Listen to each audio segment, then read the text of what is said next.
Hello aspirants, very good morning to all of you. So friends, welcome back to Anthropology PYQ series. So where we are trying to learn and solve one PYQ one day. So we are trying to meet at 11:30 a.m. daily and we are trying to decode every question and master every concept. So with this objective and with this theme, we are proceeding ahead. So I hope like all of you are just following the series on a daily basis. So friends, solving PYQs is very, very important in anthropology because if you happen to see the pattern of the questions that have been asked in the UPSC Civil Services Examination, particularly in optional, so what we can see is that there are so many repeated questions and repeated themes that would be asked.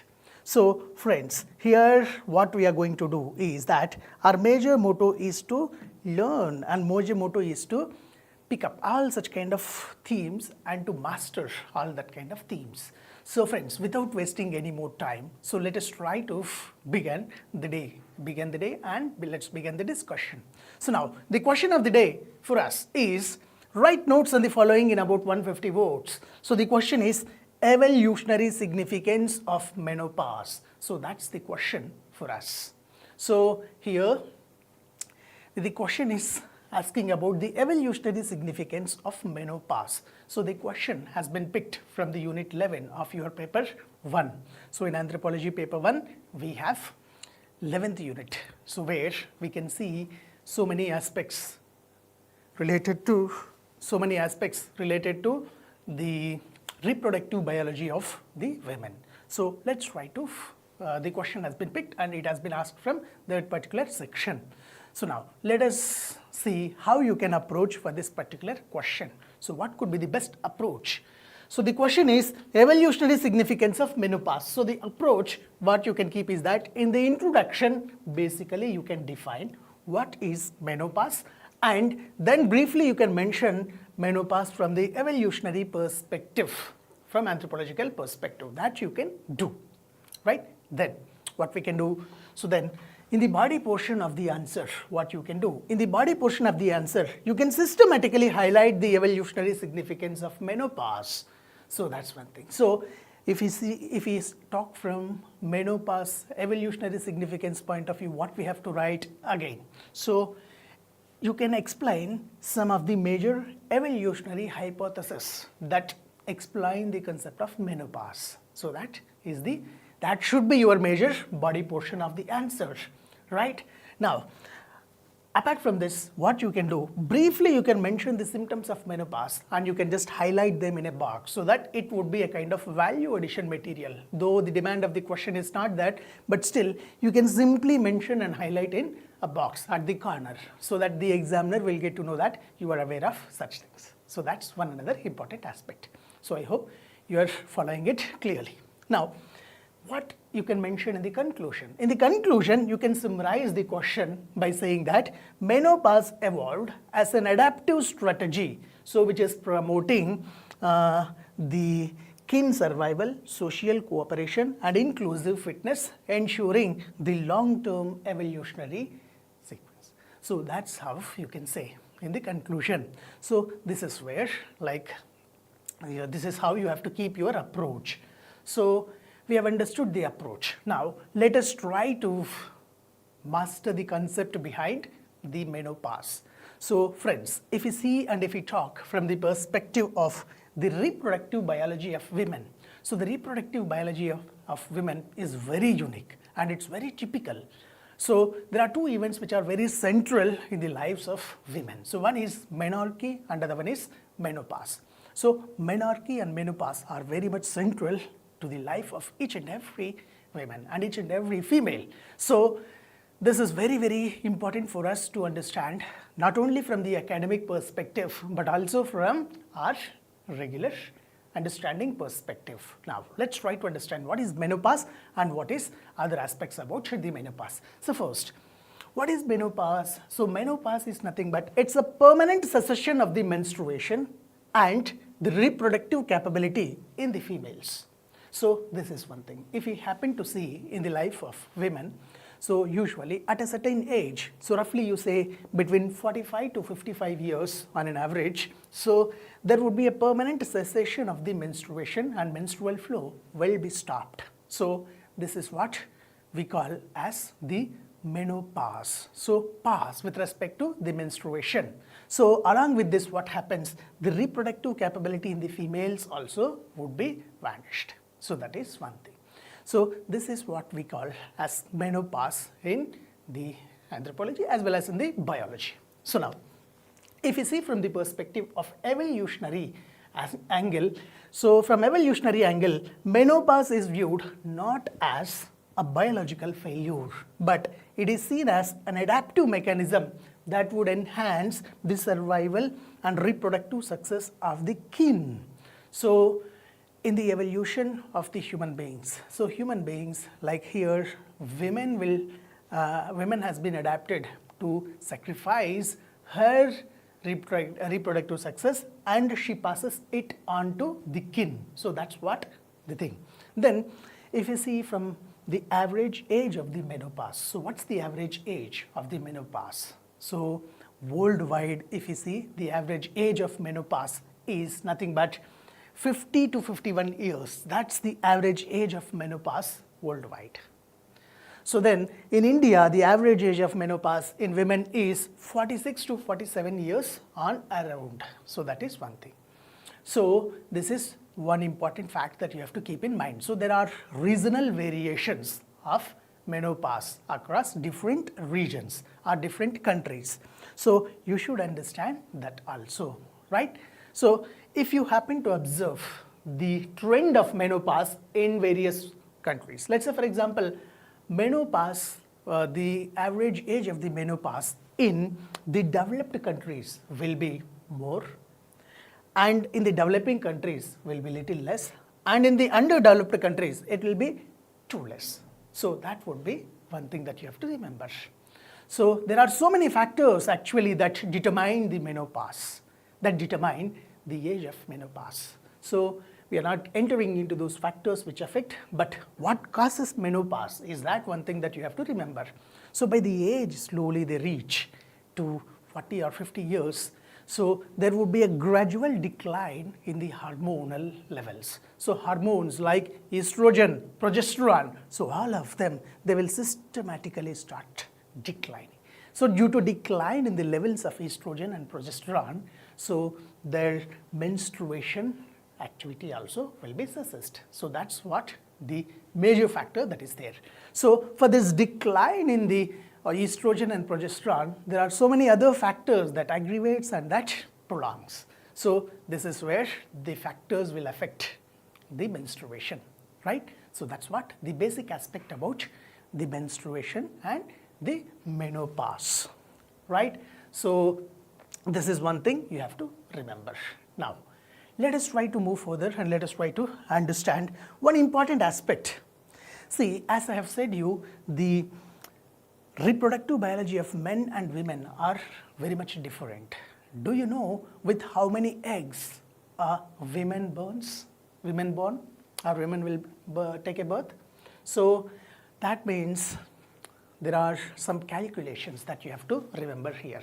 So usually the elders also will say at homes or in villages stating that you should marry early. So why is this? So is there any logic behind that, or is it a mere cultural norm that is being forced on us? So here is the answer for that question. So can you able to guess with how many eggs does a woman will have in her lifetime, at least at the birth? Try to just guess. Answer for this question is that by birth, so friends, listen to me carefully. By birth, a woman will have roughly 1 to 2 million eggs. So 1 to 2 million oocytes will be there in the body of a female fetus. So that's one thing that you have to remember. So by the time of birth, she takes birth by 1 to 2 millions. That's one thing. And then what happens in the mean course of time? So by the time she reaches 11 to 12 years, that means by the age of puberty, so around 10 to 14 years. So what happens means the number of eggs, that is oocytes, will drop to roughly around 3 lakhs to 5 lakhs. Why this happens? So there would be a process of degeneration of the eggs in the biology of women. So this degeneration of the eggs is known as atresia. So atresia will be there. So that's a natural phenomena. So due to that, so some of the eggs which are not maturely developed, so they'll be starting degenerated. So by this way, so number will drop to 3 to 5 lakhs by the age of 14, roughly. And then if you happen to see, so from roughly 20 to 30 or roughly 19 to 31, this is the optimum age of the fertility, where the chances of giving birth to children would be very high. So this is the optimum age. So that's why, like in the villages or in your homes also, you might have observed that. So they will force you, or they'll be instructing you, or they'll be insisting you to just marry once you reach the 20 years. So that's one reason. And then once you reach the age of 32, so the women's, the number of eggs in women will reduce to 1,20,000, roughly around 1 lakh. So by the age she reaches 37 around, so 25,000 eggs only will be present. So what happens here? So thing that you have to remember is that every month, so try to remember it carefully, listen carefully, every month roughly around 1,000 eggs or 1,000 oocytes will be degenerated from the body of women, and only one egg that matures. So if that gets fertile, then she conceives. So that's the logic. So by this process, so as every month, like more than roughly 1,000 eggs are getting degenerated, so on gradual basis the number of eggs will reduce. So by, remember here, by the age of 37, so only 25,000 eggs will be present, and by the time she reaches 50 years or around that, so the number of eggs drops to less than 1,000. So that's where the fertility chances will drop. Are you getting that? So this is the period like where the reproductive capability of females also drops, right? When there are no eggs that are available in the body, so then what about the chances of getting conceived?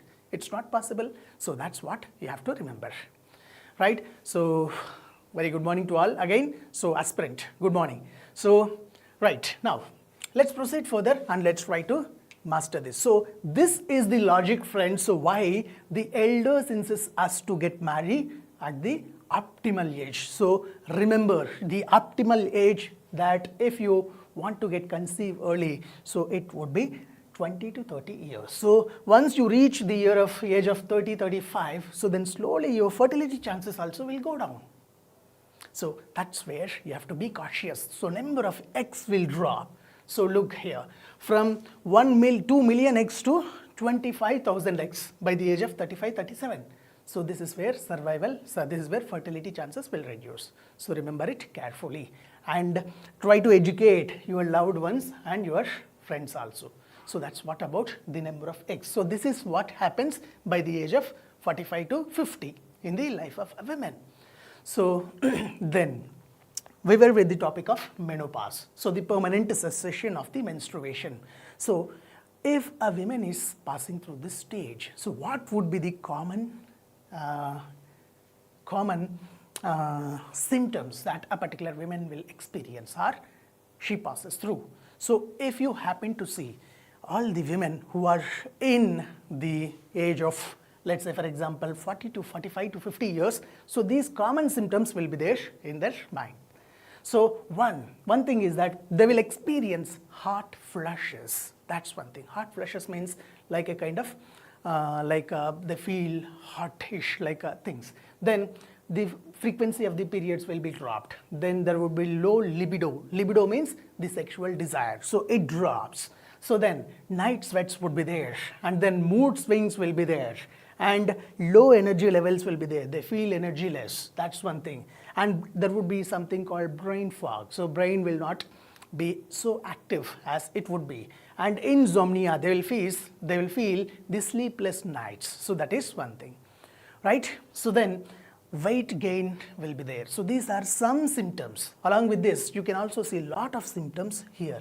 So one would be anxiety and depression, hot flushes, night sweats, or like allergies, insomnia, joint pains, or like things like dry and itchy skin. So not only this, like you can see all other things, like all these symptoms you can see. So that's where you have to care of women not only at the childhood age, even at the age of 45 to 50, because she's passing through a different stage in her life.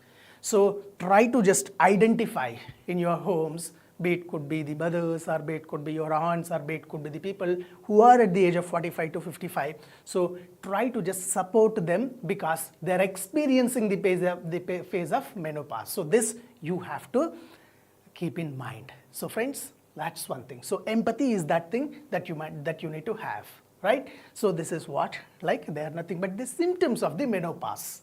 Is that it clear? Now, let's move ahead and let's try to see further aspects. Now, the biggest question for us is that why do men stop reproducing while continue to live for decades? So what was the evolutionary significance? So why do the women have stopped? They stopped continuing living, giving birth, although they are living for more decades. So the question is this, and the answer for this we can get from the perspective of some hypotheses that have been developed in the evolutionary process. So there are some certain hypotheses on the evolutionary significance of menopause which addresses this question. So what are those evolutionary hypotheses? Now listen carefully. So just look at this quote first. Understanding the menopause requires not just reproductive biology, but the lens of evolutionary anthropology. If you want to understand the process of menopause, it's not only required to understand the reproductive biology concept, rather it also requires you to just understand the evolutionary anthropology. So in evolutionary anthropology, we can see some hypotheses, so some theories. So there are certain theories like grandmother hypothesis is one theory. The mother hypothesis is other one. And the next one, the reproductive conflict hypothesis is the next one, right? So these are certain hypotheses that will explain the evolutionary significance of the menopause. Now, let's try to understand them each one by one. So first, let us begin with the grandmother hypothesis. So this hypothesis has been advocated by Christine Hawkes et al. So Christine Hawkes et al. Were a group of scholars. So they have highlighted this particular hypothesis. Now, what about this hypothesis? The core idea of this hypothesis, what does it advocate, is that it says post-menopausal women increase their genetic fitness by helping their children and grandchildren survive.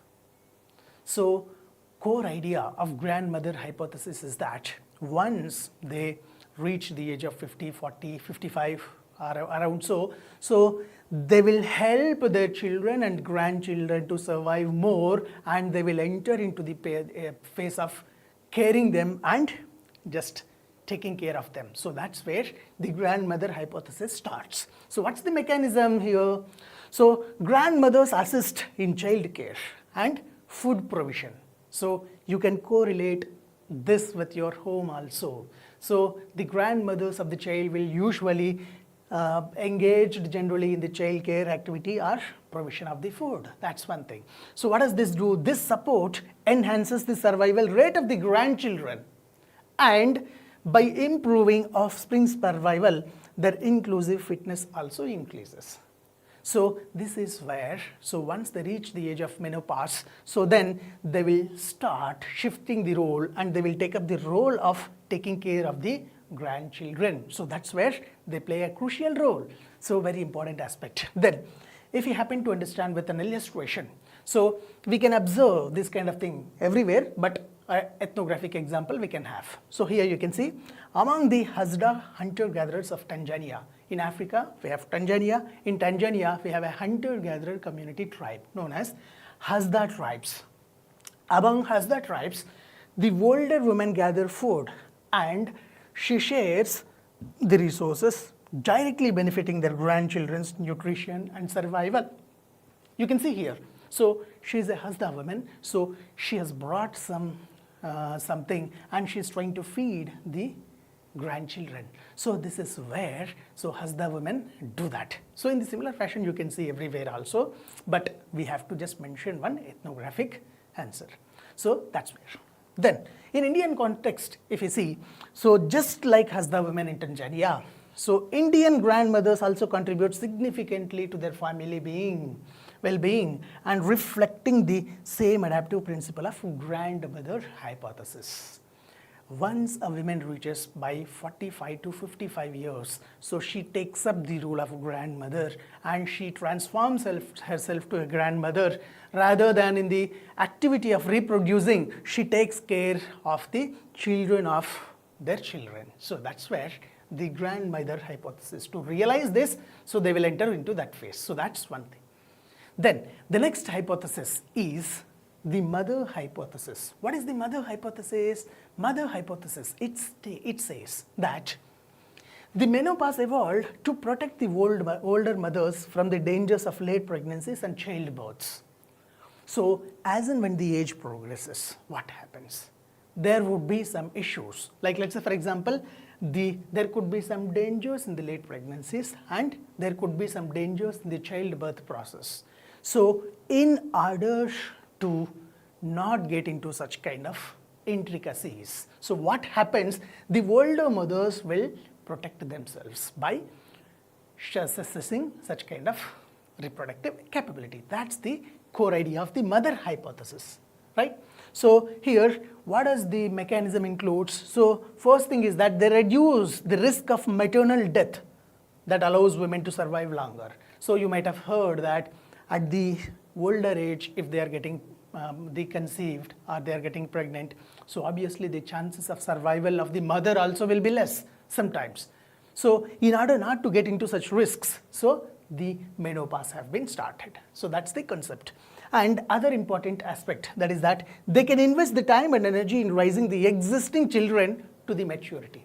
So instead of producing other children or reproducing other children, they can focus and they can foster and they can raise the existing children. So that's where they can take up. So this is the mother hypothesis.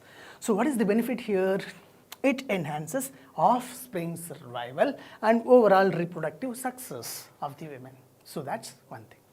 Then apart from that, what are the examples that we can see? So generally, if we take from the Indian perspective, so in agrarian and tribal settings, like let's say among the Oravans and Mundas, etc., older mothers often take responsibility of rearing and feeding the younger children, while the younger daughters, what they do? The younger daughters or the daughter-in-laws engage in productive labor.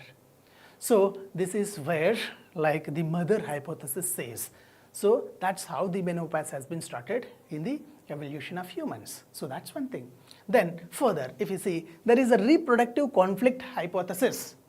Reproductive conflict, so conflict with respect to reproductive ability. So between whom there is possibility? Now, between mother and mother-in-law, between mother and daughter, between the daughter-in-law and the mother. So this is where there could be a reproductive conflict. So now look here. So what is the core idea? The menopause helps to reduce reproductive competition between different generations, particularly between mother-in-laws and the daughter-in-laws. So this is one logic that you have to keep in mind. So to reduce the reproductive competition among the daughter-in-laws and mother-in-laws, so the menopause has been started in the evolutionary process of women. So that's what this hypothesis says. So what's the mechanism? So if both the generations produce simultaneously, imagine a situation, mother-in-law is also producing and the daughter-in-law is also reproducing. In this situation, there would be a reproductive competition. So in that reproductive competition, what will happen? Issues, you see. So what about the resource fetching and what about the caregiving? Who will give that? Who will support that? So that's where issues arises. So now, this kind of issues will arise. So now what happens here? The older women ceasing reproduction minimizes the conflict and improves the group cooperation. So family cooperation will be increased. So with these kind of things, the reproductive conflict hypothesis has been explained. So evidence, if we happen to see from the evidence point of view. So during the pre-industrial times, we had an example from the Finnish populations. So the Finnish populations showed that the child survival rates dropped, listen carefully, when older and younger women reproduced simultaneously. So it was an observation with respect to Finnish population. So in Finland, there was a study which showed that when the women, both generations women are getting reproduced simultaneously, so the survival rates was less. So that was the reason. So this thing has stopped. Concept has been proposed. So this is the reproductive conflict hypothesis. So this is how the menopause as a reproductive biological aspect developed and evolved among the humans, particularly the women. So that's what one thing. So friends, so how we can conclude the topic?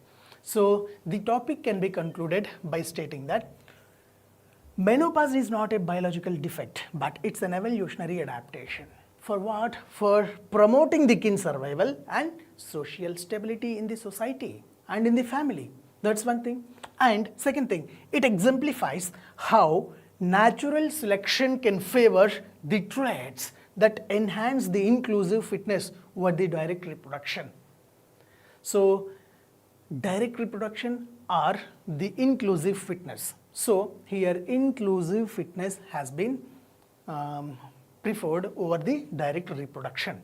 So this is what that the menopause also advocates. Then thus what we can say, menopause represents a unique human evolutionary strategy ensuring long-term survival of the genetic lineage.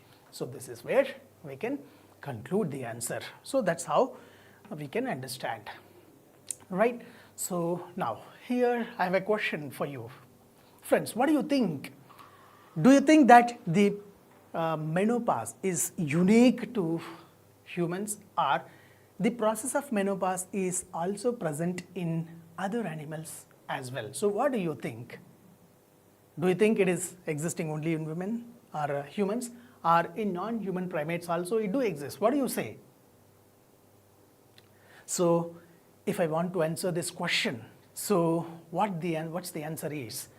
So the concept of the process of menopause, it's not only present in the humans, it also exists in some species of whales. So whales also mammals. So in some species of whales also we can see the concept of the process of menopause, right? So that is one thing. So Prajna is saying that it's present in other animals too. So aspirant is saying that maybe all mammals. So friends, remember that it's not for all the mammals, it's not in all other animals.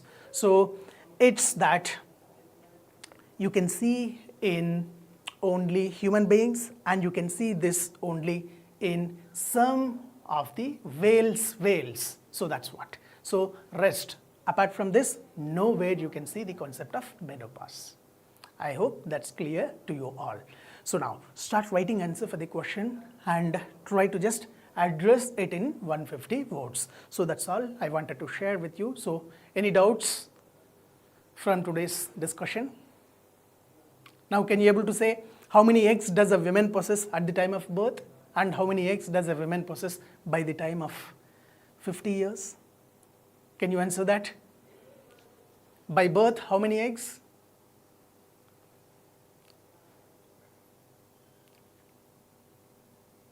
Let's see answers.